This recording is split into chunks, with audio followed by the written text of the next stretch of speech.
Nangunguna na si Anthony Davis sa blocks per game ngayong season, tinalo ang current DPOY ni si Jaren Jackson Jr. Pero bago yan, Jason Tatum ibinunyag na hindi niya gustong madrop siya ng Boston Celtics noong 2017 NBA draft.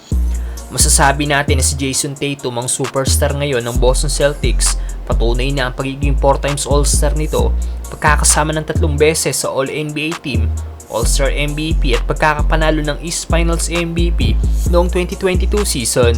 At ngayong season patuloy nga po sa magandang ginagawang laro si JT para sa Celtics, kung saan 5-0 na ang Boston sa kanyang pangunguna.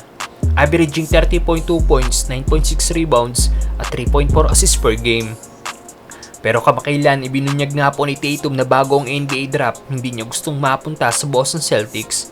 Hindi sa ayaw niya maglaro para sa Celtics, kundi tingin niya daw hindi siya makakapaglaro dito.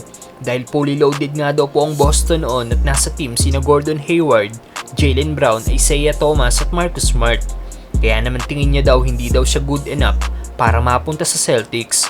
Pero after nga pong mapili bilang 3rd overall pick ng Boston, ginawa kagad starting SF si Tatum, kung saan decent rookie season ang ginawa nito, averaging 13.9 points at 5 rebounds per game. At napabilang din siya sa all-rookie team noong season na yon. Samantalang Anthony Davis leading na sa blocks per game ngayong season, tinalo ang current DPOY na si Jaren Jackson Jr. No doubt na isa sa best defender ngayon sa NBA ang Lakers big man na si Anthony Davis, kung saan sa kanyang NBA career naging 3 times block champion na ito at napabilang din ng 4 na beses sa All-NBA defensive team.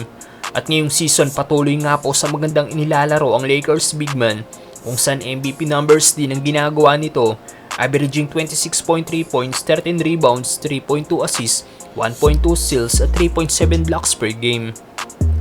Sa kanyang 3.7 blocks per game, nagrarank na nga po si AD ngayon bilang number 1 sa most blocks per game, kung saan tinalo niya ang current Defensive Player of the Year at current block champion na si Jaren Jackson Jr. na nag-average lang ng 2.5 blocks per game. Kung magtutuloy-tuloy ang ganitong laro ni Davis, malaki ang chance na makuha niya na ang kanyang first Defensive Player of the Year award. Maraming NBA fans nga pong nagkomento sa ginagawang depensa ni AD ngayon.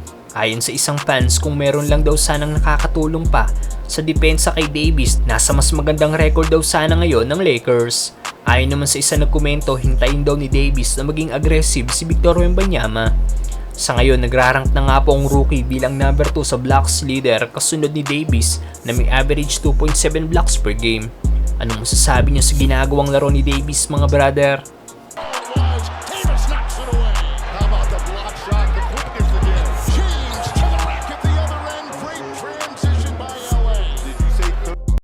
Narito ang 1xBet na isa sa pinaka-legit, trusted the betting site dito sa Pinas at sa ibang bansa.